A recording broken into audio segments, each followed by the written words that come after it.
Okay, ladies, it's time to give it some oomph. You've got the lag shot driver in your hands. We want to hit this thing far. We need to create some speed. So what I want you to do is make some backswings that are a little bit faster feeling to where you feel the club almost whipping back. I want you to feel like the shaft is snapping back behind you. But to be able to do that, you can't just keep going with your arms or the club's going to wrap around your neck. So imagine that you're reaching to what I'm going to call 10 o'clock. So if 12 o'clock is over my head, and this is like a clock face, this is 10 o'clock. I want you to reach to 10, swing to 10 kind of fast. See how my body's turning and my arm is decelerating to this moment? And then what I want you to do is feel the club head keep going. So you're going to swing back, start a little bit out in front, I would say, and then right there. Did you see what I did? I'm going to snap the club back. My wrists are bending and loading. So this is great. I'm swinging back fast and then almost stopping, like I'm decelerating. Now, do we actually do that in our golf swing? Yes, we do a version of that, because what's our body about to do next? Change direction. So when we're ready to change direction, we're stopping going one way and going the other. We're reversing our turn. So now the flow of this is that the change in direction probably happens before our hands arrive up here, so that we already have a head start going the other way. None of this has to be super rushed. It's just a matter that you understand there's this pattern of swinging with speed, decelerating to change directions, swinging with speed, and decelerating to really create now that final thrust of the club coming through.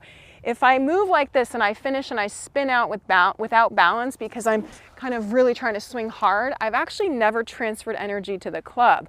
We need to almost have this whip-like effect where we're cracking the whip, and in order to crack a whip, you can't just kind of drag it through, you have to snap it through. And as I pull back on the handle and slow down the handle, the club head keeps flying through. So if we're going to build up all this lag, we want to get rid of it. We don't want to just spin and glide through. That's not power. So let's go ahead and work on this feeling of swinging back and creating some snap on the way back, swinging through, and then creating some snap on the way through. And the way you're going to do this is feel that you create a braking motion in each foot. So you're going to create that hip turn, let the arms go back, and then create another fast hip turn and let the arms come through to a point. Right heel is one checkpoint, and then left heel is another checkpoint. 10 o'clock is one checkpoint, and we're going to say 2 o'clock is another checkpoint. We don't need to wrap the club around our necks to prove that we have a powerful swing. It's more about the speed from 10 to 2 that we care most about.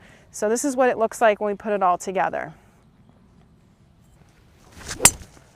You can see how I really kind of stepped on each foot, snap the club back, and then snap the club through. It's a sensation almost like I am whipping the club intentionally and swinging a little bit outside my comfort zone in terms of how fast, and I'll even say a little bit violent, I feel like I'm swinging. But I just want to inspire you that it's okay to get out of the kind of lazy rhythm of what I've been describing so far and just kind of go for it a little bit more. Here we go.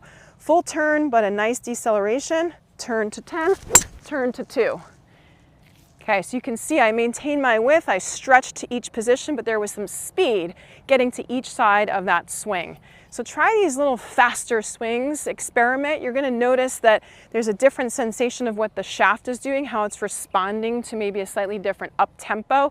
That's good for you to get comfortable with. I would do some of this, and then it'll actually be even better when you alternate with your real driver, because the shaft's not going to lag as much.